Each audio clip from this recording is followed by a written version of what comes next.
कि यहाँ नकाब लगाने की कोई जरूरत नहीं है, केवल स्वांग रचना है।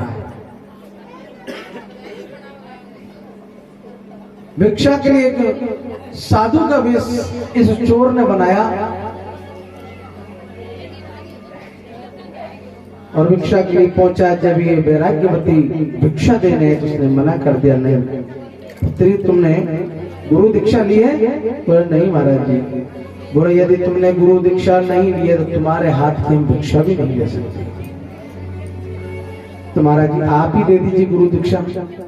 बोला हम ऐसे महलों में गुरु दीक्षा नहीं देते, तो हम जंगलों में गुरु दीक्षा देते। ठीक है महाराज जी, कहाँ आना है? बोले कल जंगल में आ जाना, फलानी जगह इतनी दूर, और जितना तुम्हारे पास में धन हो सारा लिया ना। बोले वो क्यों? बोले मुझे पहले तुम्हें धन से दूर करना है। हुई है, कहा कि बेटी तू यहाँ क्या कर रही है? तुझे किसने बांधा है? बोले पिताजी मेरे गुरुजी ने बांधा। कहा कि जिस दिन में इन बंधनों से मुझे, राजा वहां से चला गया। भगवान ने स्थिति देखी, नारद जी से कहा कि नारद जी जाकर के बंधन मुक्त करो। नारद जी आए, देवी जी अरे वो कोई गुरुजी नहीं थे, कोई महात्मा नहीं था, वो तो चोर था, तुम्हें लूट करके धन लेकर नहीं जाने कहाँ दूसरे प्लान बना रहा होगा, नहीं जाने कहाँ चोरी कर रहा होगा, मैं आपके बंधन खोल देता। बोले नहीं, ये बंधनों को मेरे। नारद जी ने जाकर के भगवान से कहा प्रभु को तो बंधन खुलवाने को तैयार नहीं है। भगवान ने कहा नारद जी से जाओ इसके परम गुरु जी को ढूंढो, भाई कहाँ है, कौन सी जगह, क्या कर रहे हो? बोले भगवान से नारद जी कहते कहाँ ढूंढो प्रभु, वो तो न जाने कहाँ चोरी कर रहा होगा। बोले जहां भी हो पर ढूंढ के लाओ। ये चोर दूसरी जगह चोरी करने की तैयारी कर रहा था। नारद जी पहुंच गए, नारायण नारायण देखकर चमक गया बेचारा, हवा ही उड़ गई। महाराज आप? बोले हाँ, आपकी शिष्या को खोलने के लिए चलिए आप, जिसे आप बंधन में करके आए हैं। महाराज वो तो ऐसे ही, बस वो कैसे, पर अब चलो। बोले भगवान की आज्ञा है।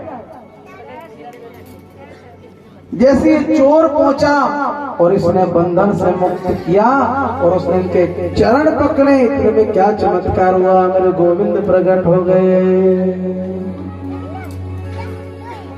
ये उस कन्या का विश्वास है कि एक चोर ने केवल गुरु दीक्षा दी अपने स्वार्थ की सिद्धि के लिए, परंतु लेने वाले व्यक्ति के अंदर कोई स्वार्थ नहीं था, कोई छल कपट नहीं था। तो आज चोर के कारण ही वैराग्य व्यक्ति को भगवत प्राप्ति हो गई,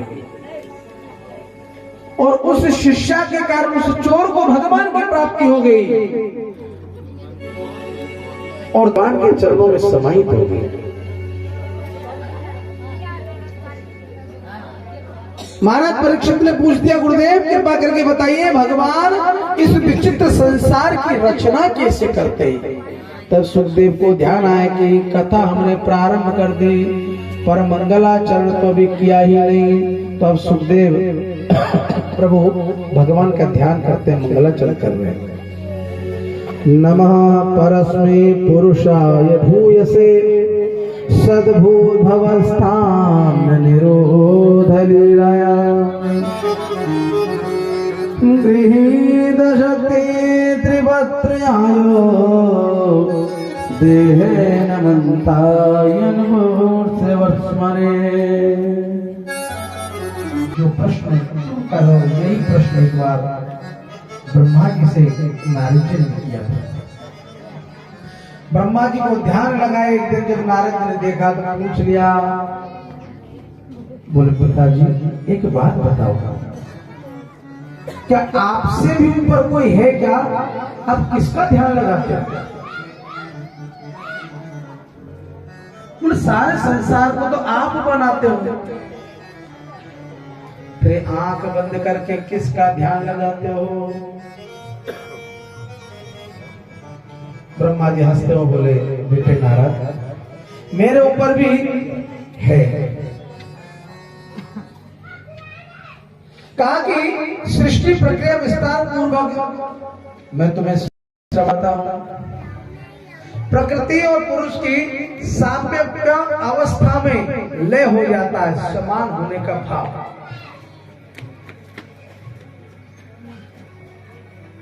भगवान कहते हैं ब्रह्मा जी जरा ध्यान से सुनिए, मैं अपना अत्यंत गोपनीय ज्ञान तुम्हें प्रदान कर रहा हूं। पूरा ज्ञान अपितु अनुभव जन, जो मैंने अनुभव किया है वह ज्ञान आज तुम्हें मैं दे रहा हूं। अहमेवा समझता हूं आपने ये सृष्टि बनाई कैसे। आप कहते हो कि संसार में जब सृष्टि बनाई कोई था ही नहीं, आप ही अकेले थे, तो बनाने के लिए किसी वस्तु की तो आवश्यकता चाहिए, तुम्हारा घड़ा बनाता। तद्वेदात् मनोमाया यथा भागो यथा तमा, जो नहीं है वही माया है, जो नहीं है वही माया है। माया का काम क्या है, जो नहीं है उसे दिखा देती है और जो है उसे छुपा देती है। जैसे परमात्मा सत्य शाश्वत है, नित्य अविनाशी है, परंतु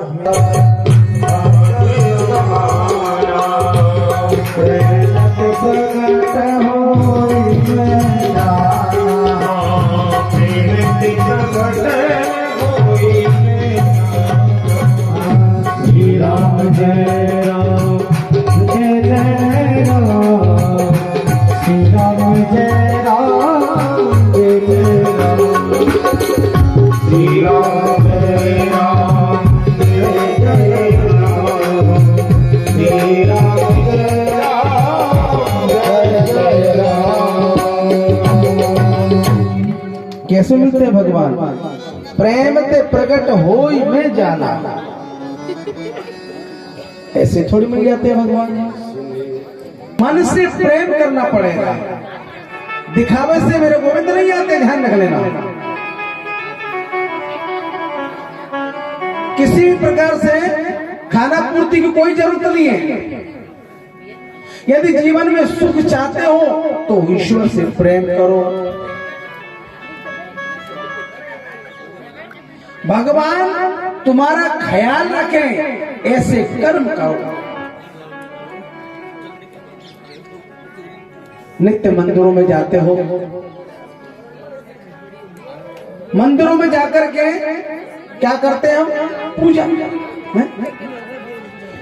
पर हम कैसी पूजा करके वहां से आ रहे हैं, हमारे बाद वहां क्या हो रहा हमारी पूजा से, उस पर कभी दृष्टि डाली आप लोगों ने।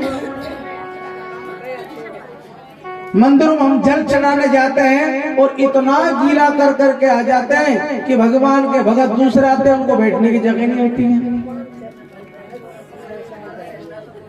क्योंकि हमें वहां पर कुछ दिखाई नहीं दे रहा। परंतु भगवान का नित्य पार्षद भगवान की सेवा करते हैं। आप तो एक दिन सेवा करने जा रहे हो, एक मिनट के लिए सेवा करने जा रहे हो। मेरे गोविंद की, मेरे भगवान की, मेरे भोलेनाथ की सेवा तो निरंतर हर पल चलती रहती है। अब आप लोग जो मंदिरों में जाकर के इधर उधर पानी ढोल देते हो, गीला कर देते हो, कचरा कर देते हो, अब भगवान को कितना कष्ट होता है। जब भगवान को कष्ट होता है तो क्या हमारी कामना पूरी हो सकती है क्या? भगवान पर वस्तु चढ़ाते हैं, भगवान के सामने समर्पित करना चाहिए। भाई कोई व्यक्ति बैठा है, हमारे ब्राह्मण देवता बैठे हैं, इन्हें यदि कोई चीज अर्पण करना है तो इनके सामने रखी जाएगी, ना कि इनके माथे पर। अभी कोई चीज एक केला लाओ इनके माथे पर तो खुश होंगे, पर सामने रखेंगे तो प्रसन्न भैया मुझे प्रसाद रखा, मुझे पाना है। सामने रखी हुई चीज, चरणों में रखी हुई चीज, भैया तुम्हारी बगल में कोई चीज सड़ जाए तो तुम्हारा रेपना नहीं चाहते, 25 बार सफाई कर देते हो, तो भगवान को सड़ी चीज सड़ी बदबू चलेगा? मतलब हम केवल अपना ख्याल करते हैं, भगवान हमारा भला कर दे, तुम तो पड़े रहना वाले कचरे में। भाव तो यही हुआ हमारे। चीज अर्पण करने का भाव आपका बहुत अच्छा है, उसमें कोई शक नहीं है। आपका मन भी है भगवान की पूजा करने का, उसमें भी कोई शक नहीं है, पर आप व्यवस्था से नहीं चल रहे। भगवान का मंदिर सुंदर होता है, हमारी क्रियाओं से उस सुंदरता में दाग लगने लगे हैं। कई लोग तो भगवान भोलेनाथ के नीचे जलाधारी में शिवलिंग के नीचे अगरबत्ती घुसा देते हैं। भगवान जले तो चले, ये भाव क्यों? क्योंकि हम उनको मूर्ति मान रहे हैं, भगवान नहीं मान रहे। हमारे जरा से एक झटका लग जाए तो उछल के 3 फीट दूर खड़ा, वो भी एक सेवा है। स्वच्छता का ख्याल रखें, मंदिर के अंदर जाकर के जोर जोर से वार्तालाप नहीं करना चाहिए कि दूसरे व्यक्ति की यदि पूजा में विक्षेप हमारे कारण पड़ा तो उसका दोष भी हमें लगेगा, क्योंकि कोई राम राम भज रहा है, और यदि हमारी जोर जोर से बातचीत से भी उसकी पूजा विक्षेप तो वो दोष भी हमें लगेगा। इसलिए मंदिर में शांति से बैठना चाहिए। आपको जो भजन करना है एकांत में अपने आसन लगाया और अपने आसन पर बैठ करके भगवान का चिंतन करो।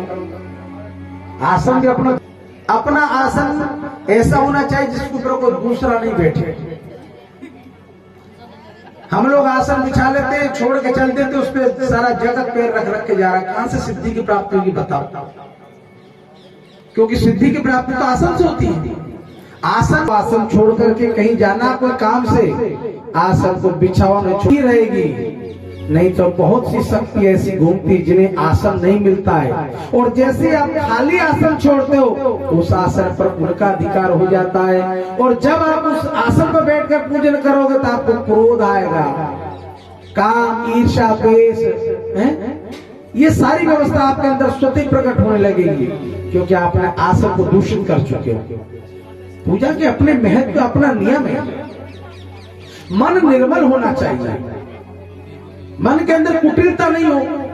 भगवान की पूजन कर रहे हैं, दो माताएं पूजा करने जा रही है, यहाँ से मंदिर तक तीसरी की बुराई करते हुए और मंदिर से घर तक बुराई करते हुए। अरे बहन तो पता है फलानी तैसे परसों मिली, मैंने भी भजन ही है साथी, हरि के भजन अपना रहेगा, मन तो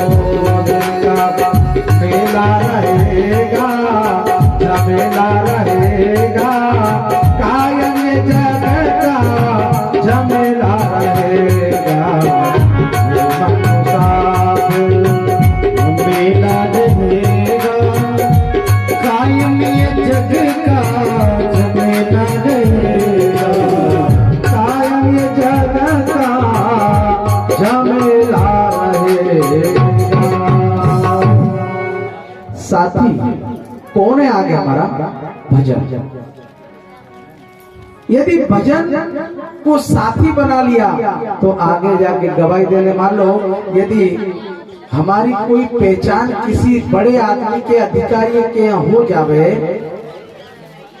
और जब भी उस व्यक्ति से हमें मिलने का अवसर आवे, अब तो जाग मुसाफिर जाग मोदिया, अब तो जाग मुसाफिर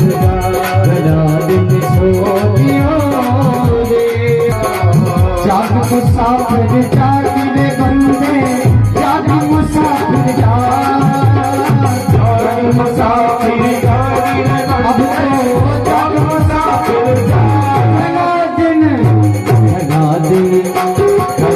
दिन सो दिया रे, अब तो जाग मुसाफिर जाग दिन सो दिया रे, अब तो जाग मुसाफिर जाग।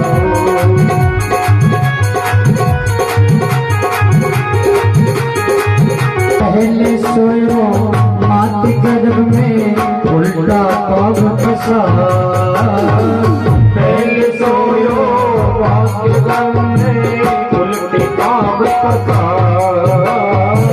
पहले सोयो मात गर्भ में उल्टा पैर फंसा।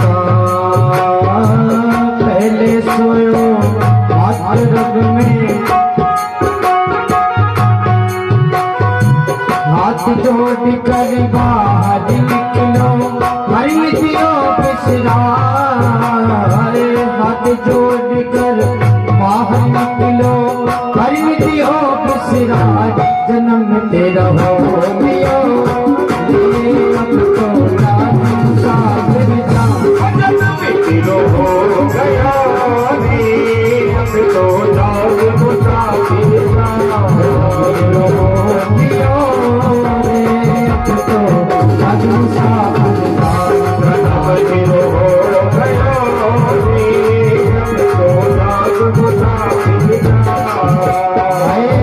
मुसाफिर जाग तू अब तो जाग मुसाफिर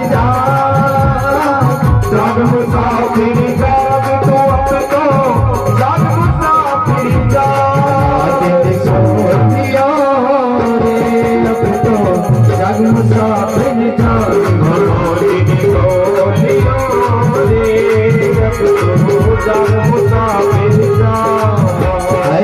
तुम तो सोयो मात गोद में हंस हंस दांत दिखा, तू जो सोयो मात गोद में हंस हंस दांत दिखा, पहने भान जी लोट जिमावे गाँव में मंगला था, पहने भान जी लोट जिमावे गाँव में मंगला था, मारे तेरो हो दिया अब तो राज मुसाफिर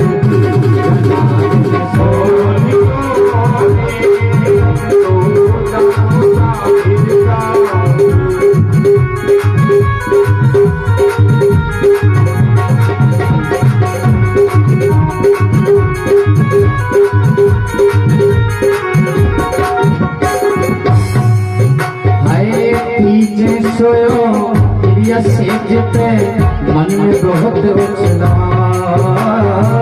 पीछे सोयो प्रिय सेज में मन में बहुत उछला, प्रिय चरते एक जाने बचायो करी दियो बिसरा, प्रिय चरते एक जान बिछायो करी दियो बिसरा, हाथ हो लियो अब तो मुसाफिर जा,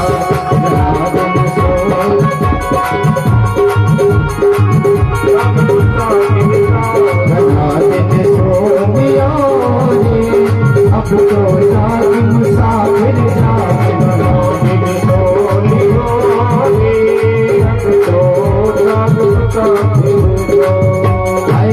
चौथे सोयो शमशाना में लंबा पेड़ पसा, चौथे सोयो